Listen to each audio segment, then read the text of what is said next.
on an escalator.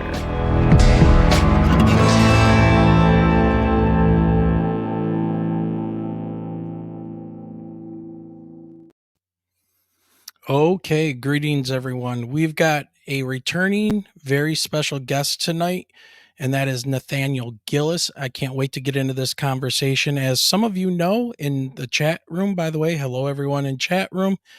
We have Michelle not being here tonight. So Michelle is not here. So I'm running everything on my own, and I got a perfect person to help me with the show tonight, and that's Nathaniel. So we're just going to go ahead and jump into this because this is going to be amazing. So let's bring him on. Nathaniel Gillis. Hello, sir. Hello, brother. How you doing tonight? It's good to be here. Man, I am fighting the Michigan crud as always, but it's not as bad as the last time. But yeah, thanks for joining me tonight, man. Not a problem, brother. Anytime, anytime. I had a really good time the last time I was with you guys, and of course I come back. Well, we did a show together. It was a while ago now. And for those of the people that are new and our live show is new, you were not on the live show. That was back when we were still pre-recording just audio Hmm. podcasts. For those new people out there, Yeah. can you tell us a little bit about what is a religious demonologist and what do you do? Well, I'm not an exorcist, and I know a lot of people in the field confuse the two. And so when I do lectures or presentations and they don't hear me talking about exorcisms that I've done, they're like, what in the world? So I don't do exorcisms. I am more of the academic side of demonology. And so while in times past I have done cleansings, a little bit different, not quite an exorcism, but right now what I've been doing is focusing on the academic aspect of the research. Back in the day when I was doing cleansings, I'll be honest with you, I had a couple cases where whatever entity was present in that house did not fit the blueprint of a demon, did not respond to any amulets. The prayers I was quoting, no effect at all. And so it made me question what this entity really was.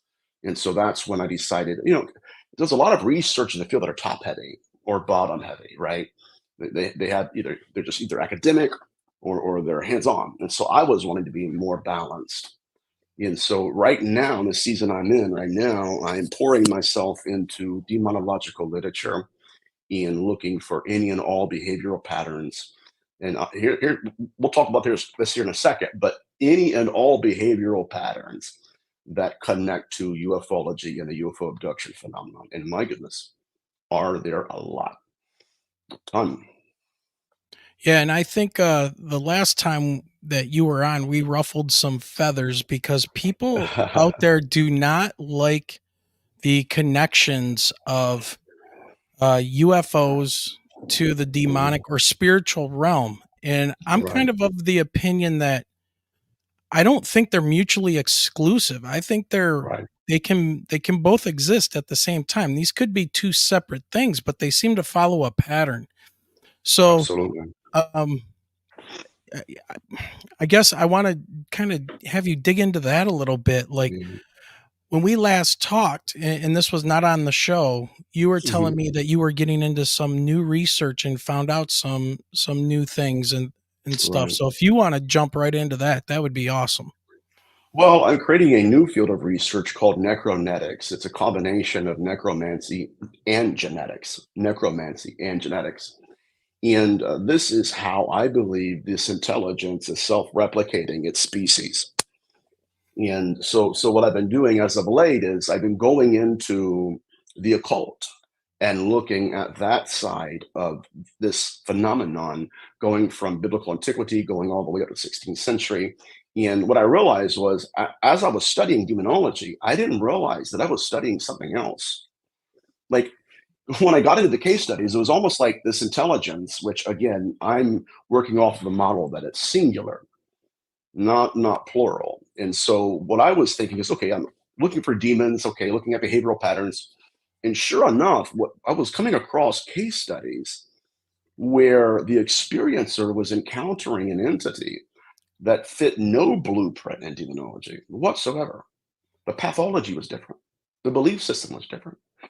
And when I started realizing that even in demonology, specifically with Father Sinistorio of Amino, Montague Summers, Bernard of Gordon, they all knew that there was seemingly two incarnations of a singular intelligence. This is going to get very deep very quickly.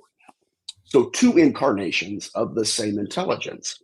And whenever they would play by the demonic rule, like let's say, okay, they thought it's a demon, they would they would say, okay, then I'm going to treat you like a demon, and I'm going to pull out these amulets and these prayers and holy water.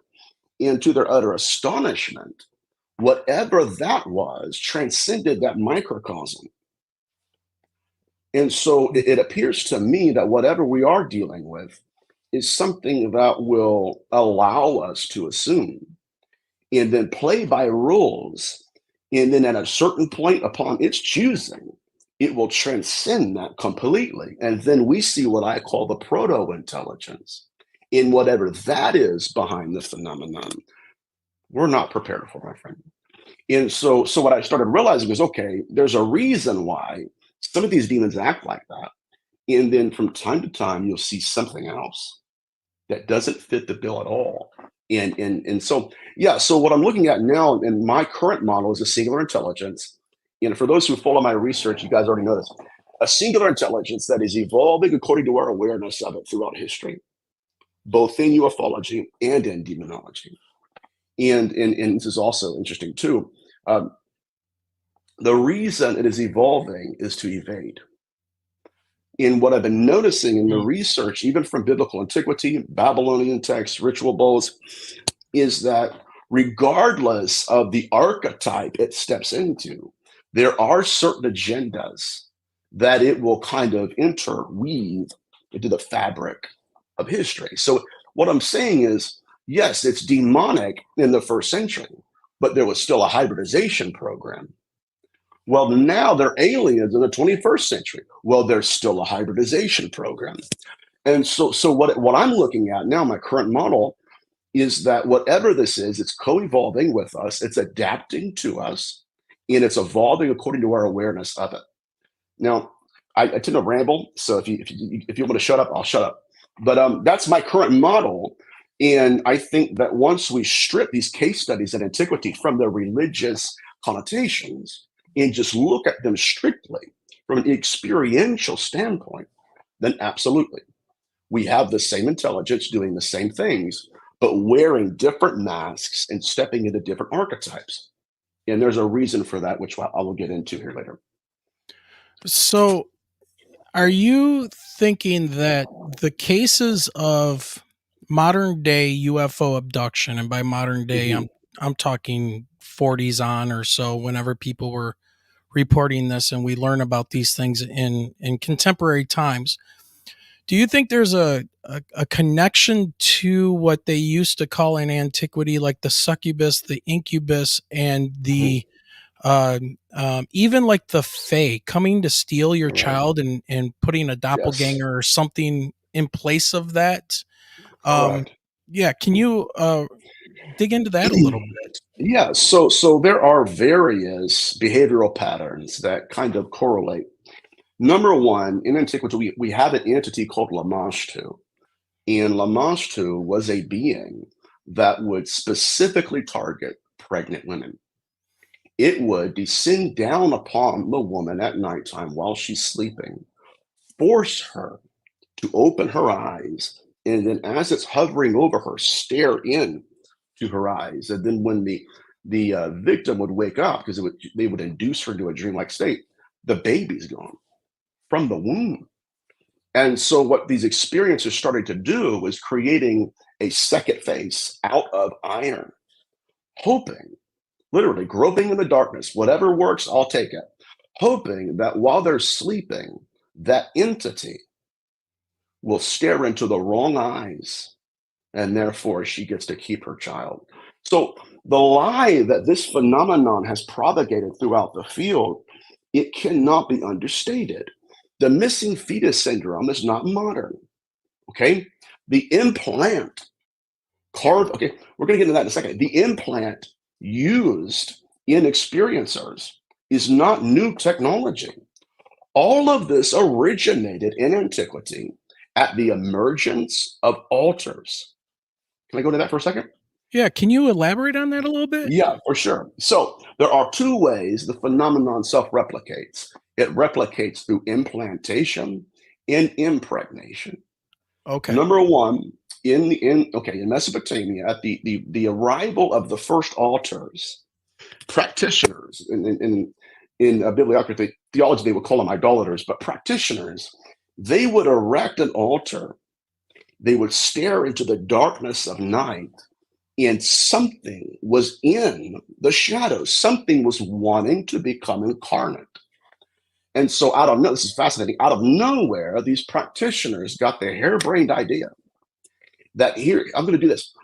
They extinguished their campfire, they repaired themselves to their personal quarters, and ding, they would take a small piece of metal, carve the name of an unclean spirit onto it and into it, and implant that into a body, sometimes living, sometimes dead. But the concept of self replication it's fascinating. Essentially, what occurred was the memory would merge with the metal. Consciousness would kind of merge with the word itself, the name, the letters. And then when that's implanted into the body, now that entity has a new biological avatar. It sees through the eyes of that individual. Is Now this that kinda like haunted could you consider this like haunted objects that people sometimes talk about? Yes, that's occultic Th transference, Okay. absolutely. Alright. And so um, uh, these two characteristics of the phenomenon were both present alongside of each other in antiquity. The erection of an altar, and then immediately out of nowhere, the emergence of technology that transcended their knowledge at the time. Is very important. And so that was one way they would self-replicate their species through implantation. And then we start getting ritual bowls where now dream demons are manifesting to women in their nightmares. Now, there's a lot of demonologists that suggest that these beings are not actually entering into the nightmare itself. No, I've experienced that phenomenon. I had a succubus, or I mean, it wasn't, I can't say it was succubus, we weren't really doing anything, it was just straddling me. But in the middle of the nightmare, I'm trying to fight it off of me. To my utter astonishment, when I woke myself up and my eyes adjusted to the darkness, it is still on top of me. And so it was literally in the nightmare and in this reality at the same time. And so in this part of history, what we have are the incubi encounters, where now the phenomenon mutated. Okay, it still kept the implant. Okay, that's why we have it today. But now it began the hybridization program, where women are inseminated by entities that appear as their husbands, ex-lovers, boyfriends, and we can go down that road. But my point is this is not a new intelligence. What we're witnessing is something that is compartmentalizing itself in an effort to obfuscate its true nature. See, if I can apply Wayne rules to Nathaniel Gillis, it's not going to work. And so what we're looking at is an entity that has diversified its identity, hoping and literally stepping into archetypes and allowing us to believe that, okay, it plays by these rules up until it chooses not to. And then you see the proto intelligence transcend that microcosm in whatever that is, we're just now starting to learn about. Wow, okay. So then what Okay, so we got an idea of the implants from antiquity. What about modern day? Same thing? Or, I mean, I don't know of any people that have implants that say that they have changed Right. personality or something like that. It seems Mm, to almost be like a tracker type of device or something. correct. Or is there But something else going on? oh, absolutely. Matter of fact, behind me in here, I have a book called Beyond UFOs. It's from the Free Organization. And it was an academic study by like a plethora of academic scholars. Well, in one of their case studies was a young man who is a chronic abductee. And he had an implant in his body. He had been working with a researcher regarding that implant. But sometimes, and you probably heard this from Whitley Strieber and others, where it'll turn on, it'll buzz or something, and okay, what? They must be coming. This occurred to him. And his testimony is frightening. He said, because as he feels this energy kind of just flood the room, his implant starts up. And it was at that moment, he's not looking through his eyes anymore. He's looking through the eyes of the people in the craft. He said, and as the craft is hovering over my house, he said, I am looking through their eyes as they're descending down upon my home. Now, if he's looking through their eyes, who's looking through his? And this is why they've told us we're putting this in you because we're going to track you. At any point, they could step in and download consciousness, and then we would have possession, and that's kind of whatever. But my point is this: all of this originated in antiquity. The very first symptom of their incarnation was, in fact, an altar. And then the emergence of these other characteristics of the phenomenon. So yes, you have technology, so all kind of stuff. But isn't it interesting, my friend, that a lot of this began in the fertile soil of ritual magic? Explain. And, well, that's essentially what this was. Something in the ether wanted to become incarnate. And Oh, in okay. order So to do you're so, saying that humans yeah, here were somehow able to reach across and grab a hold of these absolutely. entities or these uh, personas and bring Mhm. them forward. Is this like a Crowley JPL, Jet Absolutely, my Propulsion's friend. lab kind of thing? Absolutely. Okay. Absolutely. And what's so fascinating about this is when I was doing my research regarding demonology, I'm like, okay, everything fits except the technology, right? The technology is not present at all. Right, right. It wasn't until I got a hold of a book called Eros and Evil by Ariel Masters, where he's a scholar and a half, and he's going down these case studies, and he highlighted a very subtle nuance, but for me, it kind of blew everything open for me. He said that in which era literature, these practitioners being caught up by, and this is quote air quotes, demon lovers, all that, right? But they were on demonic flights. What? And when they got to their location, their undisclosed location of the entity's choosing, it was almost as if the phenomenon performed for the practitioners. It was a theatrical performance in which they thought they were copulating with corpses and demons. And then there were case studies that came to the fore where all of that took place, but out of nowhere, suddenly the I don't know, the technology fuzzed in and out. And for a fleeting moment, these practitioners, both male and female, are looking around and they're not on the backside of a mountain. That's not a corpse. They were being poked and prodded by metallic objects that were made according to the measure of a man. Literally, it was designed to convince the senses that this is what is occurring. And yet, at the end of the day, it was nothing but virtual reality scenarios.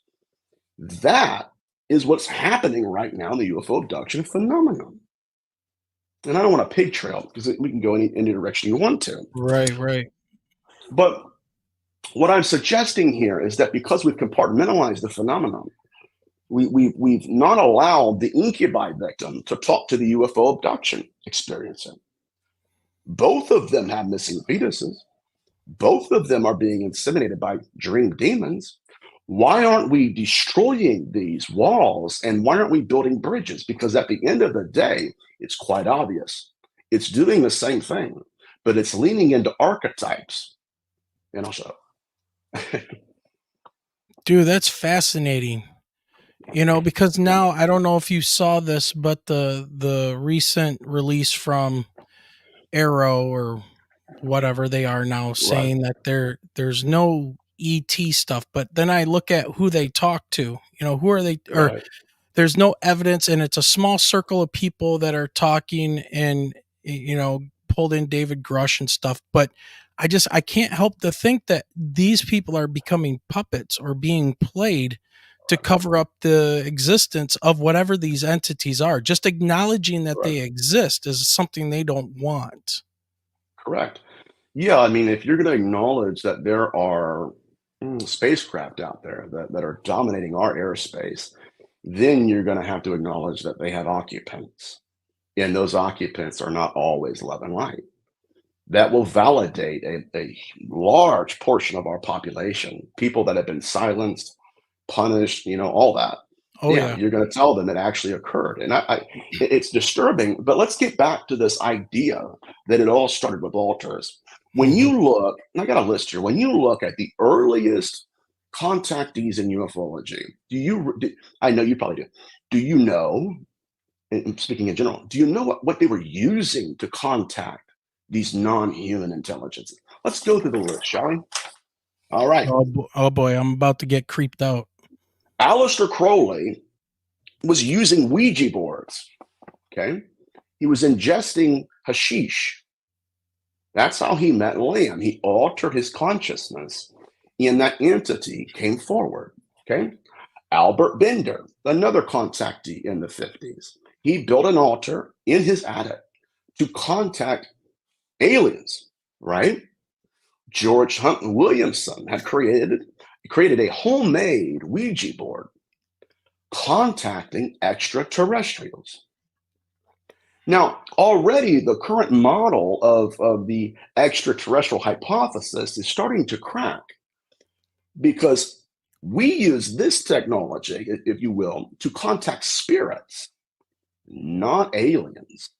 And so if you look at the way these beings manifested first, it was in seances, it was in ritual magic. And it's no different in antiquity, no different. The only contrast is we have compartmentalized it. And a lot of people are still stuck in that model where they're doing this, but they don't understand that if that is what they're responding to, then we need to look at disclosure in a different light. If our right, let's go down that road. Yeah, If that our because model, we just had Stephen Bassett on here, right, and you're it's getting nuts and pumped up, bolts. brother. Oh yeah, yeah. So watch this. So if our model of the phenomenon is wrong, strictly materialistic scientism, or if it's all alien, right? If our model of this intelligence is wrong, then by virtue of that being wrong, our timeline is wrong. Now that would place, okay, let's look at the altars, the emergence of technology, the transcendence, all that. That would place disclosure not in the future. It's not, okay, disclosure of technology. No, it's the disclosure of the very first altars ever erected. And that is an antiquity. If that is in fact the model that is accurate. But it is irrefutable that time and time again, something is breathing in the darkness, seeking to become incarnate. And because it courts our human condition, it will take people into states of involuntary initiations and then give them something. And this is a pathological trait that just it's over and over and over again. This is why Jack Parsons knew. Sure, I could go out there and probe space with NASA. I know it didn't exist, but of course I can get a rocket ship and go out there and try to. No. Here's how he contacted the phenomenon through ritual magic. And by Okay. virtue of ritual magic, they imparted to Jack Parsons technology. So it's a give and take relationship, and it's getting really interesting. Okay, this is making me think of the Book of Enoch, Right. where it Yep. was it the Nephilim, which gave Correct. man technology back in the day. Absolutely. According to the human condition. Do you want transcendence? Yes, I want transcendence. Okay, build me an altar. So getting back to this idea, okay, are they demons? We're getting there. Are they demons or are they aliens? In my perspective, that's a little too binary for me. Binary. I'll tell you why. Because I had a case where people say I always tell the same stories. Well, yeah, I'm not going to make up new case studies I've had. That's just no. Right. But I had a case study where a it was a remote viewer, and I worked with his son, talking to him and everything. This gentleman would go in and out of his body, and he would encounter his guides. And it's fascinating because he's astral, I guess, in the astral realm, out of his body, but he would always be in a metallic room. Hmm? The room is metal, floor and the walls, and his guides would flank him on the right and the left. Now, this case study should really, really concern us because it takes all of our models and just breaks them into pieces. Well, anyways, he's there with his guides, and at that point in his career, he was pretty famous locally. He was giving, readings to celebrities and local ball players. Well, he's in front of these beings. They look like his guides. They're acting like his guides. But for a little bit, he's looking at them. They're looking at him, and he said a tension hit the room, and that's when he realized that these are not my guides at all. He said suddenly they changed their appearance into something that looked inhuman, something that wasn't even alien. Next thing he knows, and this is according to his son, he said, next thing I know, my dad is running down the stairs. He said, I was playing video games. I'm done at this point. I'm thinking, okay, what is going on? He said, my dad was inconsolable. He had a massive heart attack. Now, I'm telling you, all models collapse after this case study, for me at least, just speaking personally. But as they were taking his shirt off to help him stay alive, from underneath the skin, hey, Jason, what's going on, bub? From underneath the skin, subdermal scarifications begin to move themselves from underneath to the surface. These were occult symbols. That is so messed up, man. Oh, we're in for it. And I'm not trying to, again, people, oh, well, he's a big fear monger. No, I'm a realist. And I know what I'm talking about. All right. I don't want to make anybody mad, but I'm saying I know this because I've researched it, I've experienced it, I've talked to experiencers. And I hope the chat ain't eat me up. I apologize. No, But it's good, so man. It's good. these amulets themselves, they like, okay, if we were to employ them, they would make absolutely no sense. Okay, like one of them was the Star of David, and this happened more than once, by the way. Another one was a cross, and then there was an Egyptian hieroglyph arching over both of them. Now, I am very good friends with scholars and practitioners. I had sent this out to a group of them, and some were in, Thelema, others were in Sufi, all of them. Sufism, it didn't matter. Whatever magic they're employing, it transcends ours. So what am I seeing? What I'm seeing is it seems like, okay, it seems like where in times past we believe that the phenomenon employed technology more than anything. And yet, my friend, the approach these scientists are taking right now in the 21st century, they're not out there waving technology. They're building earthen altars in New Mexico deserts. That ought to tell us something. And at what point, okay, I mean, I'm not going to deal with percentages, but at what point do we start to question what are these things? And we'll get into who's conjuring who in a bit. But again, it seems like it's not wanting technology from us, it's wanting worship. And the magic they're employing has been documented by our federal government. They know this. And so that is the model, ladies and gentlemen. That's the model based upon the evidence. That's the model it is responding to. So forget about Nathaniel Gillis. Who cares about what I think? What does the phenomenon value? It's going to That value is people. It's going to value right. people in positions of power. So Mhm. whatever the positions in power want to project out there, it's going to answer, Right. right? Yes, yes. And I can go into this real quick too. Good. I'm sorry. Oh, I I don't was want just to say gonna say, there's a great question where I'm getting some questions lined up, but I gotta ask awesome. this one. Uh, Nobody has asked, what even is magic? It's always Correct. sort of been there. So Right. what why don't you That's jump a on that?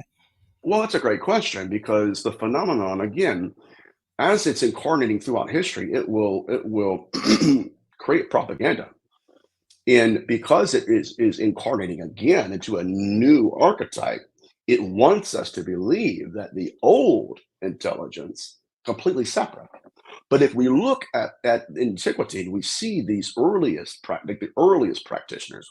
The phenomenon wants us to believe that the primordial man, out of nowhere, okay, just decides to create a series of letters, bring them into words, okay, and have it designed even to the phonetic rendering, the guttural nuance that comes out of the body cavity. All of that was designed in the imagination of the earliest practitioner. No, sir. I would suggest to everyone that the phenomenon is allowing us to believe we are in control of the conjurings, when in fact we're the ones being conjured. And once we see the phenomenon through that lens, then we realize why Jack Parsons was blown up, why it was that each and every time he was trying to transcend this body, they were wanting more and more. And what we're realizing now in the field is that because it's diversified itself, okay, for instance, it's a demon. Now, there's a lot of people that follow me that are evangelical. I love you guys. I'm not, attacking anything. I'm strictly dealing, objectively, mind you, with the current models we have created of the phenomenon. So, okay, demons do demon things. Okay, look at Ed Warren. One of his case studies, he said, and I'm not again not trashing anybody, but let's look at the model. He said that he witnessed a demon with horns. Okay, that is an invention. There were no demons with horns. Matter of fact, if you go into ancient texts, we wore the horns first because it was a sign of divinity. It was like a crown. And because we evolved in that behavioral pattern, the phenomenon did as well. Okay. Thank you, Dorothy. I'm starting to lose my voice. But watch Yeah, this. thank you, Dorothy. When the phenomenon manifests to Ed Warren, why is it manifesting something that was originally a human trait, a human accessory? Because it's feeding into the dogmatism of the day. And that, my friend, implies that it's not a demon at all, it's a mask. You know, Isn't Nathaniel, it? I want to. This got dark really fast, and now it's going to even get darker because Yeah, I know from just the personal research I've done and other shows I've heard with various other people that Crowley and Parsons were also involved in. And since this question was asked, what is this magic stuff? right, right, Um, they were involved with sex magic. correct. Okay, so what is the difference and how is that supposed to work? Ooh. Well, I'm going to have to take you all the way back to, well, whichever literature, even the Apocrypha of John, where there is yet a connection between the sourcing, and I'm not going to ignore that. I'm going to kind of coalesce into that area. But within the incubi and succubi literature, early demonologists believed, number one, that they were milking the carcasses of the dead. That's Father Sinister Evamino. Okay. And at first blush, they got together and said, you know what, it sounds like, according to the hybridization program, they're trying to create project. It sounds like their victimology is centered around the vitality of the man. We're going to source our secretion from him and not from him. And then the fertility of the woman. We're going to self replicate through her, not through her. And yet, when they begin to triangulate where the phenomenon was in graveyards, it matched a lot of the incantations found in handwritten grimoires from practitioners. And so that's when they realize that, yes, at times it will harvest and source their secretions based on vitality and fertility. But a lot of what they're taking from the mortal is centered around the efficacy needed within ritual magic. Okay, the very first documented succubus case in ufology, not an alien gray, is a humanoid figure who, after she copulated with the man, she grabbed her stomach, pointed up in the air, and then he was abducted. And this individual testified, this is fascinating, said that his abductors were drinking blood out of chalices. And so when you're getting into this again, it's ceremonial magic. Who created this stuff? I know it's getting dark, brother. I'm sorry. Yeah. I mean, yeah, and I can make it lighter if you want, but what No, I'm no, no. suggesting here, what I'm suggesting here is in antiquity, the phenomenon conjured us. It gave us ladders made of letters and beckoned us to ascend. Now, the problem we're facing in modernity is when looking at Parsons and looking at Crowley. I was just reading Nick Redfern's book, The Final Events.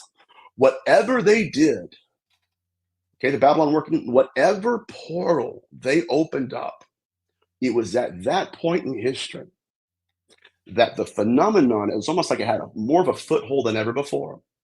And then suddenly you have Kenneth Arnold, who, by the way, knew Jack Parsons. Now and I'm gonna hit on something here in a second so I can show you guys how this intelligence is evolving. Kenneth Arnold says, I see these crafts that are skipping like flying saucers.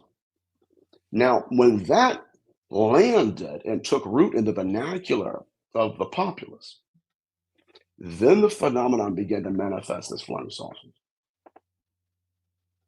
So I would suggest to everyone that the model of, oh my God, it's dichotomies. No, it's duality. The binary model of either aliens or demons, we need to reconsider some things. Because a lot of what this intelligence is employing does seem to be like a program where it is adapting to us. And it is, and I have a case study right now where an entity actually manifested to a young girl and was measuring her belief in the image it was manifesting in. Measuring her belief, my friend. Do you believe in this archetype? So I would suggest, again, whatever we're dealing with is something that it's the proto-intelligence. It is the source, but it's hyper evasive. And again, and I'll go down this because I tend to just take over for Gimme because I'm used to lecturing. When we look at why it's diversifying its identity, here's why. Because if you apply laws to that, you'll never know which laws that I abide by until those laws fail and I step in. And now you're looking into the eyes of something you had no idea existed. And now you're in a completely different concept. That's what Father to Destroyer experienced. My holy water's not working. Why? Because the archetype was peeled off. Now you're staring into the eyes of the entity that was wearing the mask itself. And this is going to be, there's a lot of people that are going to follow my work and be like, okay, this is completely antithetical than what you've been teaching. I understand that. But I also have evidence. Well, okay. All right. So I have something I want to throw at you here. Okay. I was thinking about this a lot today. And what was coming to mind is that modern day humans are buffeted. In other words, we're protected. And I need to grab a drink here myself. A shot. It's that dark, right? No doubt. This is that special antioxidant water stuff. But we're buffeted by our technologies and by our society of modern day of being kind of coddled, and we are much different than what we were in antiquity. Right. And I have this feeling that humans were very much advanced and very close to whatever these entities were and might have actually understood them more than what we do now. I think Right. like Parsons and all of them that Yeah, were able to open or create an altar for these absolutely. things. I Hmm. think they're the kind of people that might have discovered something from the past in order to do this. Hmm. And these people in power that you hear about the different rituals, and now you got Baphomet sitting Right. in front of, the 10 commandments, or you're replacing the 10 commandments with the satanic Bible, and all of this weird stuff that's going on. But I kind of have this feeling that we were very much different, and I think that's maybe why we're kind of beckoned. We have a All right. source that doesn't seem like a source of power Hmm. other than just physical power, that seems like it doesn't activate unless we experience some kind of trauma. And maybe these things are Correct. traumatizing us to excite that ability, and they Hmm. are able to feed off of that. I don't know. It was just some random thoughts that were Good going point. through Good my point. head today, That's good, man. That's good. because Yeah. I mean, humans have been on this planet. They keep on making us older and older. Homo sapiens have been around 800,000 years now, a million Hmm. years at some point, but it's only within the last 300 years we've gotten to where we are today. So, you mean to tell me for, 950,000 years, we've Hmm. done nothing but run around and use spears and stuff? I find that very hard to Right. believe. And Absolutely. And then, yeah. so, and I think about like child sacrifice and these kind of Oh, yeah. things. Yeah. And like you were just saying with the measuring the child's the Believe. young girl's belief in the Yeah. archetype. It's just, That's crazy. You're gonna yeah. tell, yeah. Okay. Yeah. I'm supposed to believe an alien flew light years. Just to, and I'll go ahead and share the story because I'll tell you what, I haven't been on your show in a while, and so I'm sure there's a lot of people that haven't heard my work in a while. Yeah, and So this is this our won't this this is won't our be first live verbose. together. So, Awesome. yeah. So this experiencer was being taken as a little girl, and again, when we're looking at the cognitive interfaces the phenomenon employs, it is nearly symbiotic at times. In with this particular individual, she said, my worldview consisted of video games, cartoons, not video games, I'm sorry, but cartoons and Archie comic books. And she said, then one night, this weird energy filled my room, lights were everywhere, and this being manifested, but it manifested as one of my favorite cartoons. And she said, at that point, we're about the same size. Okay. So they take her, they do these experiments and stuff. Okay. So moving forward, she said, I didn't hear from these beings for a while. And then one night, she's like, I got taller. I stopped watching those cartoons. I stopped reading Archie comic books. She said, and then one night, the entity manifested again as that same cartoon character from years gone by. And she said, at that point, I'm a little bit taller than it. And it's looking at her, trying to, okay, where did I mess up? And essentially what happened was it realized, okay, I did not evolve according to your awareness of me.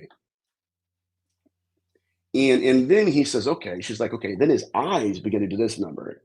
It was a gray, but it was his eyes begin to do this. And she said that, well, it was a gray once it manifests. But anyways, she said, I could feel it. And she reached out to me. She's like, I've been talking to researchers, other researchers, they don't believe me. But she said it was measuring my belief in it. So what am I saying? Okay, Nathaniel, what are you saying? What I'm saying is this. If we're dealing with a species, plural, or even an intelligence singular, that is literally creating symbiotic relationships with experiencers in taking attributes from that individual and applying it to itself as an archetype. Not all the time, but enough to the point where it's like, okay, We got to mark that down because that's sinister. I had a case study years ago where this is incubi, but it's the same phenomenon where a woman's going to bed and her husband walks up to the side of the bed. She says, I started getting real drowsy. Next thing I know, hey, hey, hey. And then about 20 minutes later, he gets off the bed and he establishes himself back where he was before. She said, that's when I start looking at his facial features. And he looked just enough like my husband for me to believe in the image. She said that's when she realized, okay, oh my God, this is, I don't know what that is. And that's when it turned into a smoky apparition floated out through the hallway. But my point here, guys, is that a lot of times the cognitive interface the phenomenon employs is so often believed in because it's created out of the memories of the experiencer. It is pieces of that experiencer are in the mask the entity is wearing. I was in the UK. I lectured at the Awakening in February, and there's a lot of people coming up to meet me and stuff and taking pictures and everything. And I'm working. How you guys doing? Thanks for my first time overseas. This is awesome. Well, this individual walks up to me, has a bunch of books and stuff, and he just asked me questions. And for those who don't know my work, it was devastating to me because I thought I had a grasp on it until I started doing deeper research. And I was like, trash everything.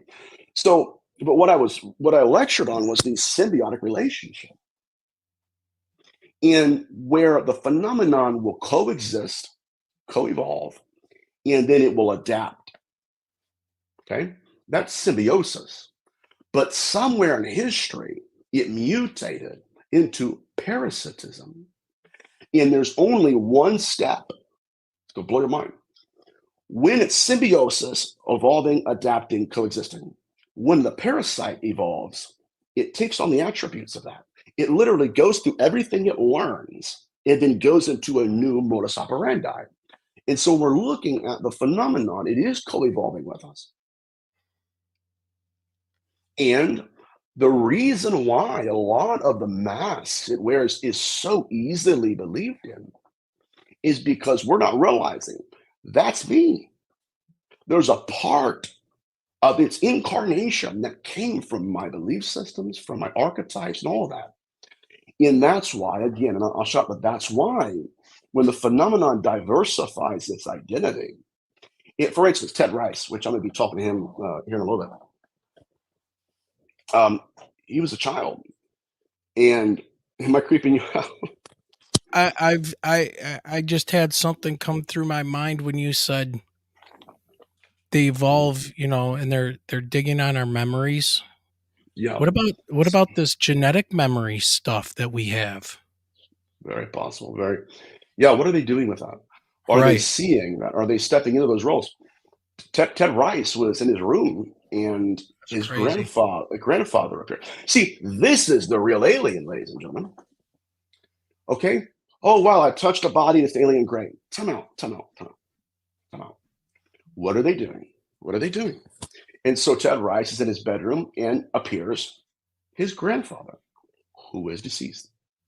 Okay. And this is what I'm saying. This is going to blow your mind. So now he's thinking, okay, that's my grandfather. And so he begins to apply grandfather characteristics to that entity. I got chills, man. He starts applying grandpa characteristics and watch his behavioral patterns. Grandpa, I can trust him. This he don't want no. And then that entity tried to assault him. And what happened was it had donned the mask in order to gain trust. And the way it works is it will take you as long as it can. It'll go, okay, grandpa would have zagged. It zags up into a point when it steps into its own methodology. And where grandpa would have zagged, it zigs. And then you see for the first time, I have been applying wrong rules to an entity that is wearing an archetype. Yeah, I don't want to ramble, man. Well, you know what? I've got Nane in chat and a couple other people, and I starred their questions. So I don't want to. I don't want to ask my questions in place of theirs. So I want to bring these up and have you kind of talk to them. So let's start with this one. This is a good one. How different is ritual magic to a Catholic Orthodox ritual religious Mm, mass? This is very interesting. So there is the secular and the sacred. There is the undefiled and the defiled.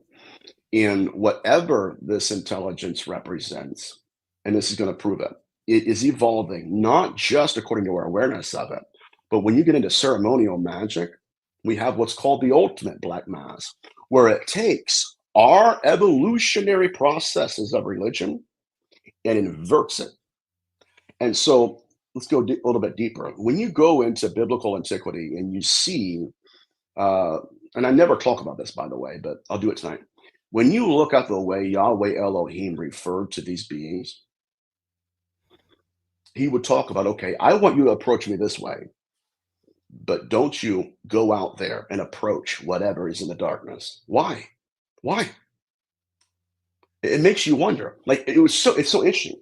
Even to the point that in Pauline Christology, Paul tells them, if another Jesus comes to you, he's dealing with archetypes, which you not, which right, you already have a Jesus. Ted, you already have a grandpa.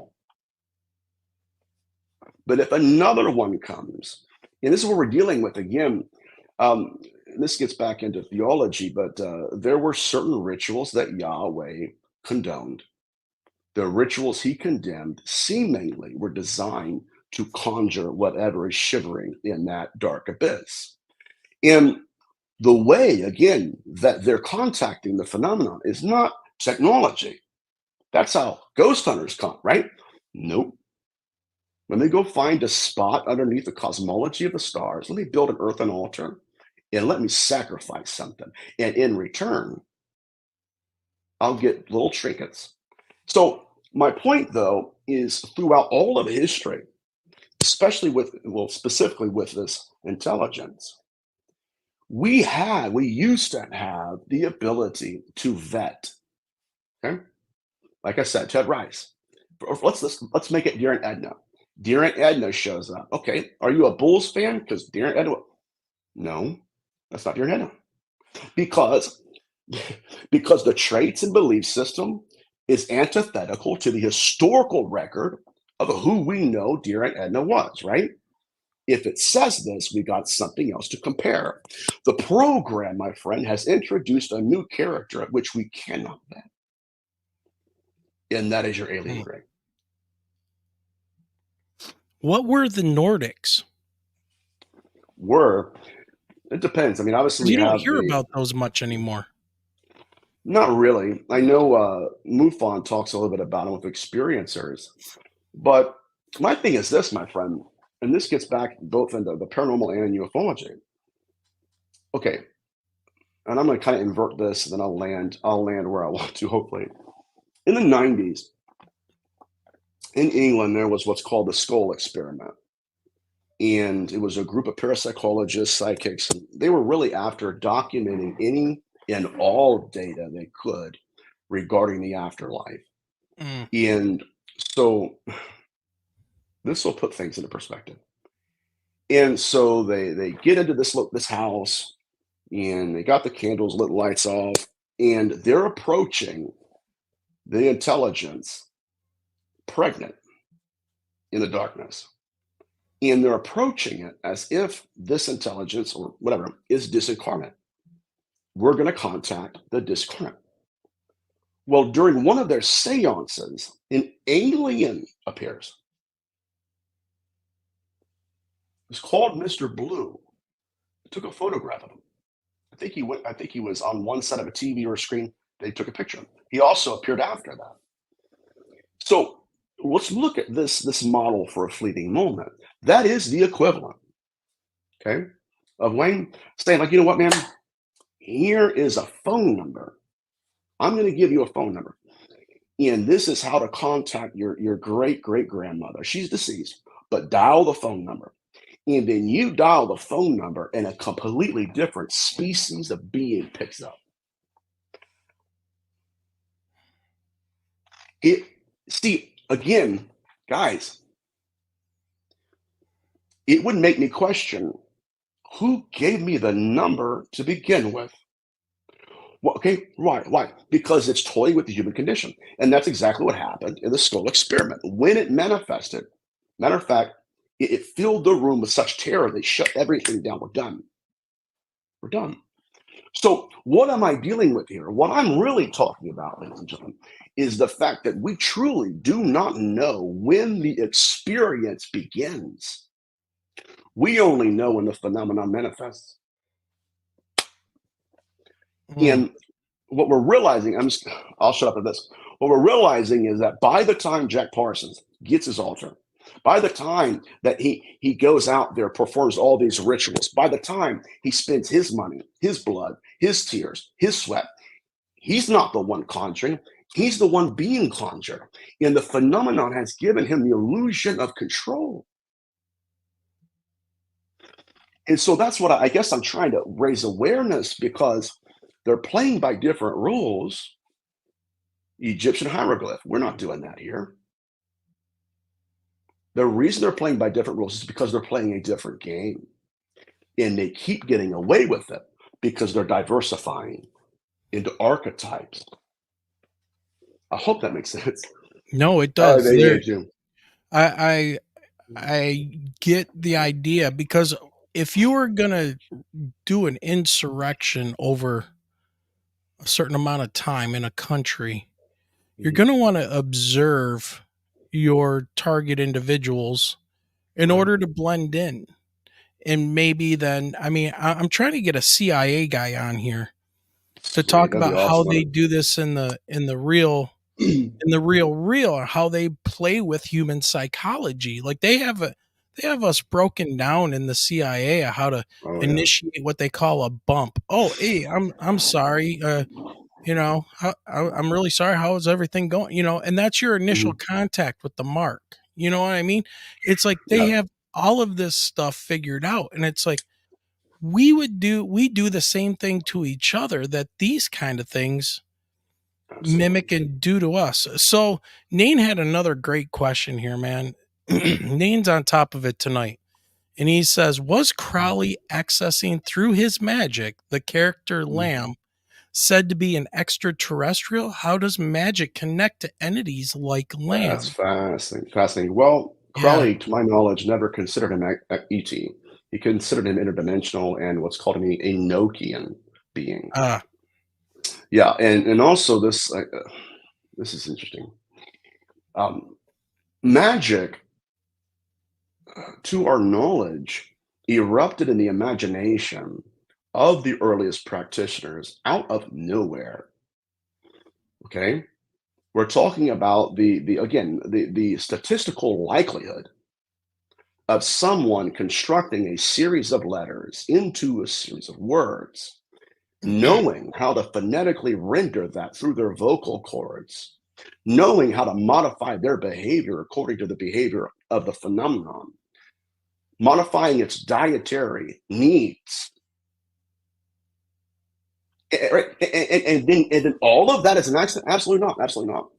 And this is what we're realizing is okay, at what point is the phenomenon conjuring us?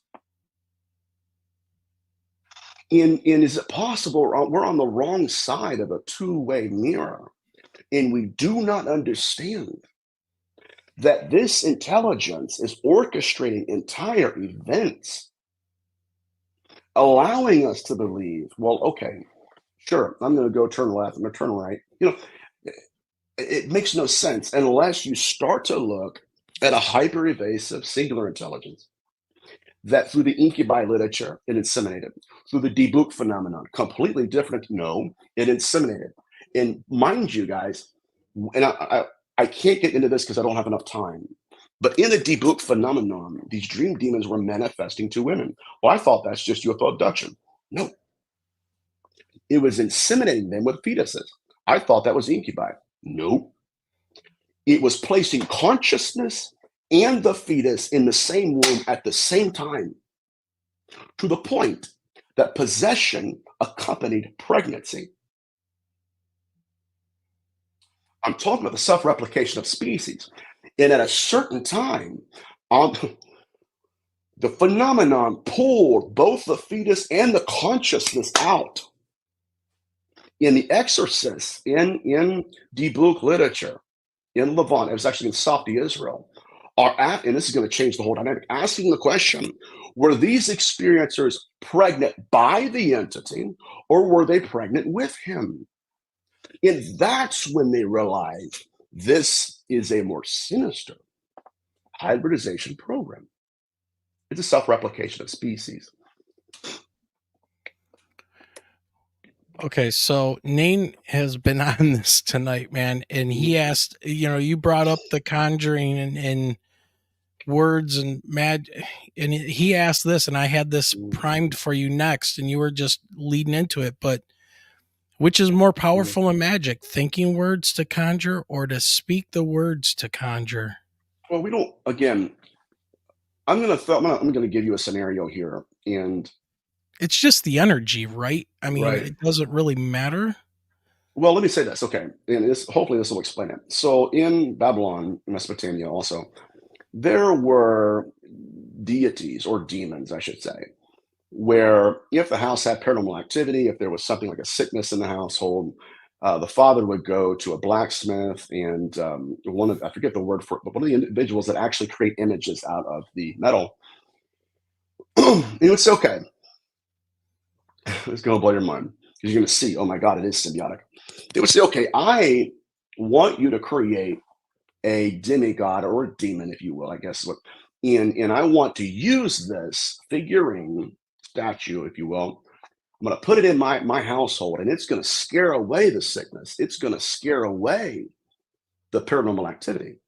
And so he goes to the blacksmith. Okay, what are the dimensions of this entity?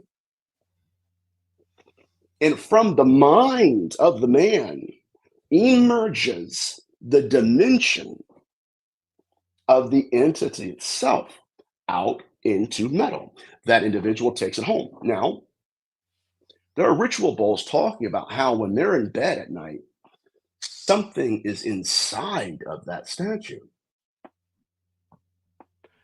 Now, this is what's fascinating. What we're dealing with, ladies and gentlemen, is this. This is answers question. The entity was molding the mind of the man before the blacksmith was molding the image of the entity. It wants to become carnal.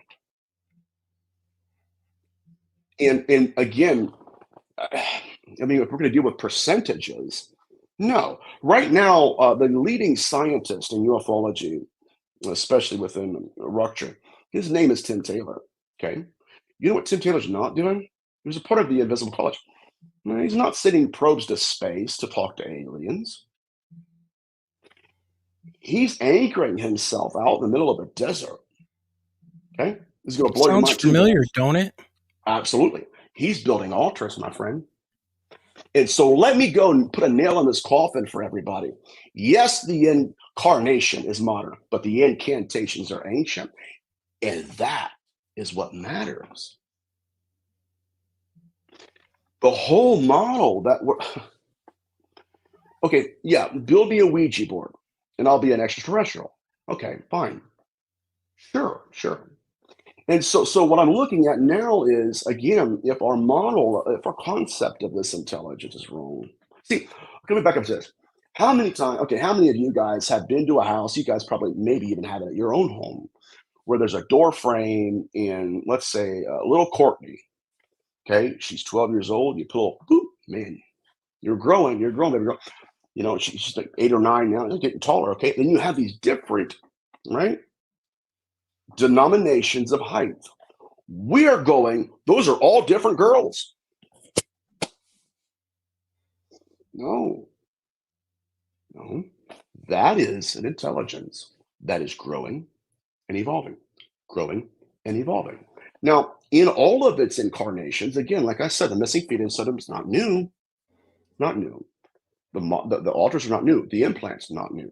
The hybridization program is not new. Technology is not new. So what do we have that is new?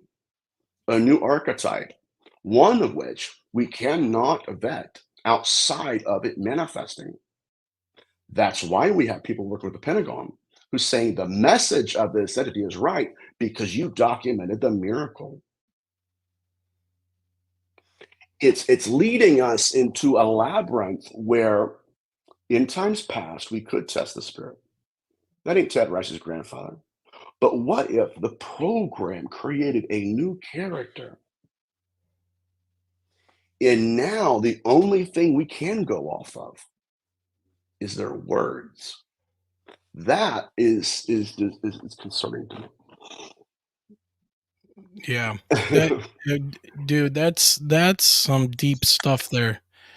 Because that's like manipulation of people before they know they're even being manipulated to be Yes. manipulated to get in contact with these Yeah. entities. In old antiquity, Mm. people were aware of these things. We're not. I mean, Us. there's so many Christians out there that, Yeah. and I don't mean to throw mud on Christianity or, Mm, I mean, but I've got lots of Muslim friends.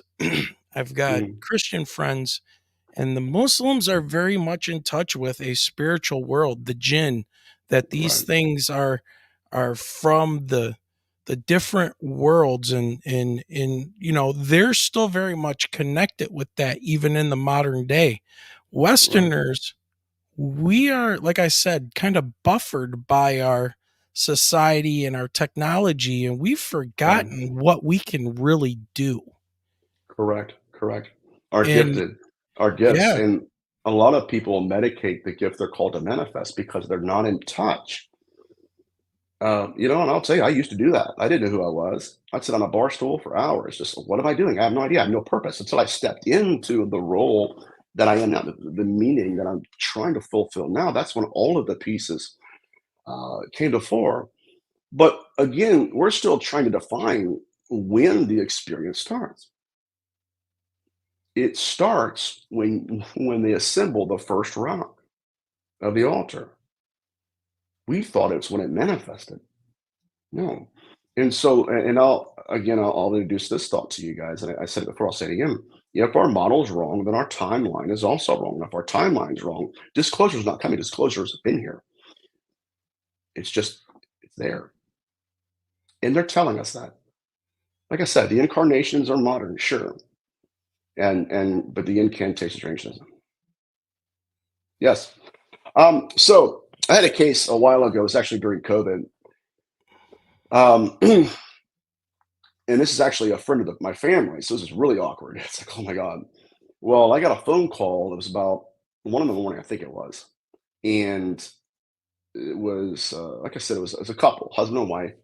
They're local. So, like, okay, like, what's going on? You guys never do this. You all right? Yeah, we're in the parking garage at a hospital. It's okay. And I said, why? They're like, well, they're not letting us see her, but our daughter, it's her biological daughter, and it's the father's stepdaughter. But she said, my daughter has been having abdominal issues. She's been losing sleep, and we don't know what's going on, but they're not letting us see her. And they're like, we know. And this is probably a version of you guys don't know, but they're like, okay, we know that you can contact and use whatever, your gifting, whatever. I said, okay, fine. So I'm out there in my driveway, whatever. And the only way I can explain it is in my mind's eye, I saw, guys don't freak out because I want you to like, okay, we're done. I saw a man, his name was, I think, Dale. He had a mustache. He was wearing dirty jeans. He was smoking. And I said, this man is a rapist. I saw him to my left. I said, he's a rapist. And I said, who is this? I think his name's Dan. I said, who is this? The mother started crying. She said, that is my daughter's biological father. He's deceased. All I know is I experienced it. I cannot explain it. He begins to tell me what happened. So I tell them, this is what happened. Boom, boom, boom, boom, boom. Your daughter was assaulted. She's dealing with a lot of PTSD, a lot of trauma. And the attachment that was actually designing that traumatic experience is now stepping in to her world to feed on the trauma. Now, Okay, weird. I understand. So 2 weeks later, I get a phone call. All right, what's going on? We set her down and we asked her if such and such happened. She started bawling. Yes. She said, I went to a college party. I was supposed to meet my best friend there. It's at a house I'm not familiar with. I had to wait for her. I go upstairs to use the bathroom, and a big burly man pulls me into the room. And she said she was assaulted, but the man had a certain bravado, a certain just kind of a really rough guy. He had a scent, like smell to him, musky, all that stuff. He had a lot of very, very pronounced characteristics. She said after that event, she's like, I'm trying to get my life together, trying to go, get therapy and everything. She says, but then when I go to bed at night, an entity is doing the same thing to me in my dreams that that man was doing to me at the party. And so what we realized, at least I did, and this is what I believe, is that that entity caused a life event and then returned to feed on the fear and the trauma that it had caused. And so what I teach people is to close the door to where it's like I did this in my youth, where you starve it. And I know the chat's probably like, oh my God, this guy's an idiot. But it is true. It happens. And it's one of the more sinister aspects of the phenomenon. Yeah. All right. So, got another question for you, and then we're gonna probably start wrapping it up here because it's, Okay. dude, it's already been an hour and 15. Yeah, All right. So, awesome. this is just something maybe you can elaborate Mhm. on or riff on here. The biggest Yeah, deception Satan uses is to convince us he doesn't exist. And now, my Muslim friends don't say Satan; they say the shaitan, which is the right. adversary and the Mhm. leader of the fallen angels, as they call it, would be Samjaza Right. or something close to that. In Mhm. so, anyways, what do you think? Well, I mean, do I believe? Okay, here's what I believe, because I guess that's what's being asked. Number one, I do believe that there is an hierarchy with this intelligence. There is a reason why experiencers are being taught out of body to fly craft that they never fly in bodied. Never. They live their lives and die. Why? So I do believe that there is sort of a recruitment process occurring, and we would call it Satan or Hasatan in Jewish mythology, of course. But what terrifies me though, my friend, is that my evangelical neighbors have so dogmatized. I don't know if that's a word. I'm gonna make it up. Dogmatized Satan and demonology that when this intelligence evolves into its final incarnation and begins to apply the attributes they give, it will walk up to them and it will convince them. Why? Because they don't realize it's evolving. This is again within ufology. I heard one UFO. Well, demons don't have demons don't have bodies. No, sorry, they needed bodies. They had the disability of being without being a being. And so, in order to exist, they had to replicate. Which then you have implantation, impregnation, all that. And so, on both sides, I think that we're going to learn that the phenomenon again it's mutating and it's up to us to catch up to it if that makes sense. I don't know. Yeah, yeah, no, that makes sense because if we adopt that model of the evolving and adapting to us, then Right. that definitely makes sense. Okay, I got one last question for you.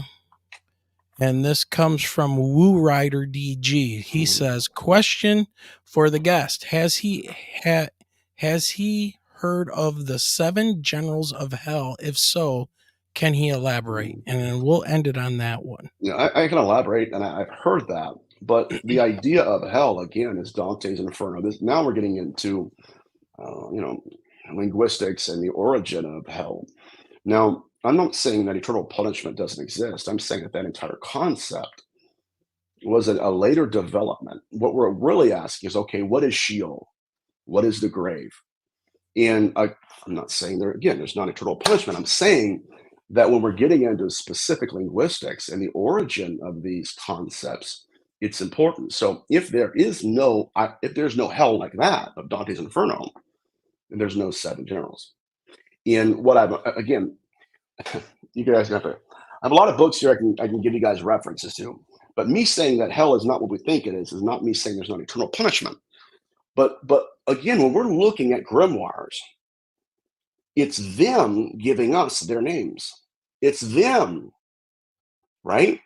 Telling us, okay, draw a circle of salt and I'll stay inside the circle. Guys, it's documented.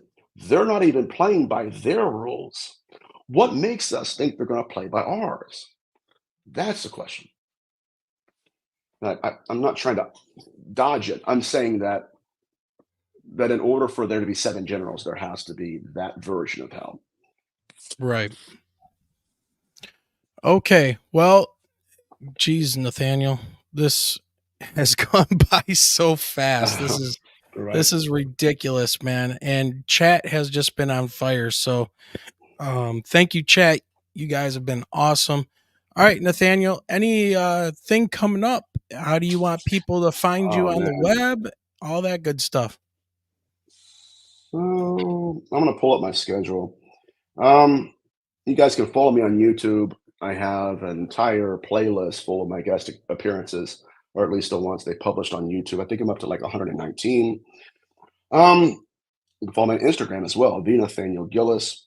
So my next appearance is March 13th. I will be with Truth and Shadows, and then I don't know, just follow me there, and then I'll tell you my next show after that. There But you go. I so appreciate it, man. And again, I have ADHD, and you guys probably noticed that. So, but I had a blast. Thank you so much for having me back on. I really appreciate it. Well, I'm sitting here doing without Michelle here. I'm doing everything, so I definitely know the Right. feeling of having ADHD. Even though I haven't been Oh man. diagnosed, I think I'm getting it because I'm like trying to watch chat and everything. So, all right, Nathaniel. Well, we're gonna go ahead and cut you loose here, and thank you again, man. We'll have you back on here soon. There's a lot to cover still. Wonderful. Oh yeah, we All got right, to get man. deeper. All right, have a good one, brother. All right, take care. All right, everybody. Wow. Okay. I know he ruffles a lot of feathers because there's the demonic realm aspect of this, and a lot of people don't agree with that. I don't necessarily agree with it. I think there's just a couple. I think there's different things going on out there. That's just my thoughts right now. So, but chat, you guys were amazing tonight. Thank you very much. I don't know how I'm accidentally streaming to Twitch, and we are having some very interesting people that decided to jump into chat. You guys didn't see it, but yeah. Yeah, so exactly, Bad Wolf, you said it perfectly. When worlds collide, man, you nailed it because I'll tell you, um, if your worldview is that of demons and religious upbringing and things, and these things have the ability to mimic and to learn from you, then that would make sense that that would be how they would be perceived. Now, me being a science teacher and Michelle being a teacher and educated, was what we saw, that giant flying triangle, a projection? Were they in our heads? So, I mean, you can ask 1,000 questions and you can drive yourself crazy with this. But all in all, it's fascinating. And it's, man, Nathaniel's always a great guest. If you catch any of his shows that he's on, he is just fantastic. So, yeah. So, like I said, Michelle not being here tonight, chat, you guys were awesome. Dorothy, thank you for the super chat. You're always amazing. Thank you for being an awesome moderator. Jason Finch is out there. Name, your questions were dead on tonight. Kelly Lewis, Bad Wolf 66. Who else did we have? Woo Riders DG joined us tonight. Thank you. S. Lee, Kelly Lewis, of course. Welcome. Blue Crossroads showed up late because he was on the phone, which is good. That's, you got to take care of things. You can always watch the show again. Aaron's Energy 313. Man. And then Guy Merritt showed up for a little while. He's very much a nuts and bolts guy. And I'm kind of there too. And by the way, anybody who watches the show and decides to join our Facebook group, you're more than welcome to. The only thing that Michelle and I ask is that you guys read the rules to join the group and say that you agree to those rules. We do, have free speech and things like that. I totally value that. I dedicate a part of my life to sticking up for those values in our Bill of Rights so we could have these freedom of speech, but there are certain things we won't tolerate within the group. So if you did try to join the group and you were declined, you probably did not answer yes, that you agree to the rules. So please make sure you do that. Let's see. Is there anything else? I can't think of anything. What is your Facebook? Kelly, go into our links in the show description. You should see a link to it there. All right. Or you can just go on Facebook, and it's our old show title, which was the Michigan UFO Sightings and Paranormal Encounters podcast. And that was our group page. It's a private page. So, but yeah, you're more than welcome to join, or I should say it's a group. And then we also have a page where we just put stuff up there. Here, I will link it for you. And this will be for anybody if you want to join. Here we go into chat. There we go. So if you want to join our Facebook group, go ahead, do that. Read the rules and say that you agree to them, and I will approve you. But again, chat, you guys are awesome. It warms my heart to see you guys here every night and every time we do a show. And you guys are halfway decently behaved. So that's awesome. I've been in other chat rooms where it's just been a disaster, and probably some of it's from bots and things too. But yeah. Oh, okay. Bad Wolf 66 is a first time viewer. Well, welcome, Bad Wolf. Appreciate you. So, and anybody else that's watching for the first time, and I'm sorry, my voice is starting to go. Being a teacher, talking for 8 hours a day, 5 days a week, and then living in Michigan where the weather is really trying to kill you. So, it's going around. Oh, thank you, Bad Wolf, for that subscription, man. Really appreciate that. Yeah, please like, share, subscribe if you like the show. We got more great guests coming up. So we are booked all the way through April at this point. So let me see. Let me go to our YouTube channel here real quick, and I want to tell you who we have coming on. So a guest we got coming on that I am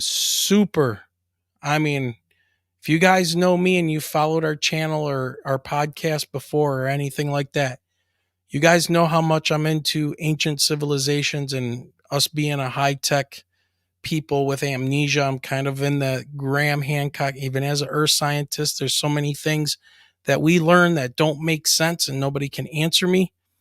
Well, we've got on a special day, March 15th, which is this coming Friday, we have Dennis Stone, whose family has owned what they call America's Stonehenge. He's been on History Channel. He's been on Ancient Aliens. He's been on In Search Of back in the day with Leonard Nimoy. They do all kinds of things out there. There's equinoxial alignments with the structure that's there. And it's in Salem, of course, Salem, New Hampshire. And the site is fascinating. Ancient walls, what looks like might be a sacrificial table, getting back to what Nathaniel was saying. I mean, just great. And then on next Sunday, or no, not next Sunday. So right now, I'm waiting for confirmation for somebody on, let's see, when is it? The 17th. I'm just waiting, guys. Keep up on that. But on the 17th, I've got a guest coming on. He's an author of a book that talks about what will happen. He's a former military Marine. He's retired out of the Marines. He's dealt with a lot of people in the military and has asked the questions about what would happen if aliens made contact, and are there things prepared for us, and who would handle that and all that stuff. So uh, that's going to be fascinating. So I'm just waiting for their publicist to give me some more information. You'll see that thumbnail pop up. And then April 7th, get this. A gentleman by the name of Bruce E. Rapinoe contacted me, and he just released a book. And he's a mainstream scientist who was abducted by aliens, and he wrote a book about it. The guy is a straight up doctor, neurophysicist, neurobiologist, very smart guy, and he will be coming on the show April 7th at 8 p.m. And we're going to talk about his book and his encounter. So, and let's see what kind of evidence he has, because is it something like Nathaniel was talking about? So this is going to be awesome, you guys. And like I said, I've got bookings all the way up into May, and things are really blowing up. So, it's because of guys like you and everybody in chat sharing us out, spreading the love. So, yeah. Yep, that's right, Dorothy. April 7th. Mainstream scientist, doctor, and neurobiologist abducted by aliens. Yes. Yep. I don't want to say he's wacky, right? Like he's insane, which I don't know. And I don't know if you guys know this or not. And then I'm going to shut up and get out of here before my voice cuts out. But there's a gentleman out there. He's got a small channel, and he's called the UFO Therapist. He's out of Colorado. And I'm trying to get him to come on the show. So if that happens, I'll let you guys know. But that I want somebody who's a straight up psychologist. The last show he did, he was reading an article from Psychology Today, and it just ripped people. They called us the UFO people. Here they come again, right? So anyways, I want to have him come on and talk about that. Yeah, the UFO Therapist. That's the name of his channel. And he doesn't have that many subs, and he doesn't have that many videos out there. He's got like 20. But he's a very interesting guy. Nane asks, anything on Michigan, Bigfoot, or Dogman? Dude, go back just a few weeks ago. Look for our show with Bigfoot Michigan Rob. He just lives about 30 miles from me. I will tell you what. You want to know about Michigan Bigfoot and Dogman and his encounter, which started him down this path? Check that show out. Let me link it for you really quick. Right here. Grab that link. And of course, Bigfoot Michigan Rob has his own show. You can check him out. Also, he's part of the Texas Front Porch crew. And we got Blondes and Booze over there as well. We've been on their show. Great stuff coming up, man. Just great stuff. All right. So, yeah. And we've done some other stuff on Dogman and Bigfoot here in Michigan. So you just have to dig through the archives. That's going back into our audio podcast days, but everything is up here on our channel. All right, everybody. With that, I can feel my voice is just about to take off. So thank you, everyone. You guys are awesome. Thank you for joining me tonight. This is on an off night. It's a Saturday instead of a Sunday, but in the grand scheme of things, does it really matter? You can watch and listen whenever you want. So thank you for the super chats. Thank you for the PayPals. You guys are awesome. Thank you, Nane, Dorothy, for being a moderator. Kelly Lewis, thank you for being here. Bad Wolf, thanks for joining us. S. Lee, Kelly Lewis, Diane Boss, of course. Diane, you're awesome. All right, everybody, have a great night. And it's March here in Michigan. And you know what that means. The biggest UFO flaps have happened during that time, at least that we're seeing.